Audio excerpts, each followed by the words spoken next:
நம்ம எல்லாருக்கும் ஸ்ட்ரீட்ல இருக்கிற ஸ்ட்ரே டாக்ஸ் பத்தி தெரியும். அதுவே ஃபாரஸ்ட்டுக்குள்ளார அப்படியே வந்தோம்னா, ஃபாரஸ்ட்ல இந்த தோலின்னு சொல்லப்படுற ஏசியாட்டிக் வைல்ட் டாக்ஸ பார்க்க முடியும். India, China, Indonesia, Thailand, Russia இந்த மாதிரி நாடுகள்ல இந்த ஏசியாட்டிக் வைல்ட் டாக் காணப்படுது. வுல்ஃப், ஃபாக்ஸ் இதுங்கெல்லாம் இருக்கிற ஃபேமிலிய கேனிட்ஸ்ன்னு சொல்லுவாங்க. அந்த ஃபேமிலிய தான் இந்த ஏசியாட்டிக் வைல்ட் டாக்ஸும் சேர்ந்தது. இதுங்கெல்லாம் எக்ஸலன்ட் ஜம்பர்ஸ்ன்னு சொல்றாங்க. கூட்டமா தான் உயிர் வாழும். கூட்டமா தான் வேட்டையாடும். ஒரு கூட்டத்துல 5லிருந்து 12 வரைக்குமான வைல்ட் டாக்ஸ் காணப்படுது.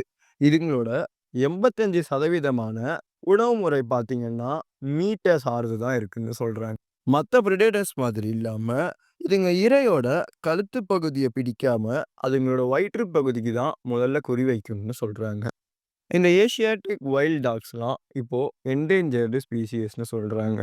ஹேபிடேட் லாஸ் வேட்டையாடப்படுறதுனால, அது மாதிரி ஸ்ட்ரே டாக்ஸ் கிட்ட இருந்து இந்த ஏசியாட்டிக் வைல்ட் டாக்ஸுக்கு டிசீசஸ்லாம் பரவுறதுனால, இதுங்களோட எண்ணிக்கை குறைஞ்சுக்கிட்டே இருக்குன்னு சொல்றாங்க.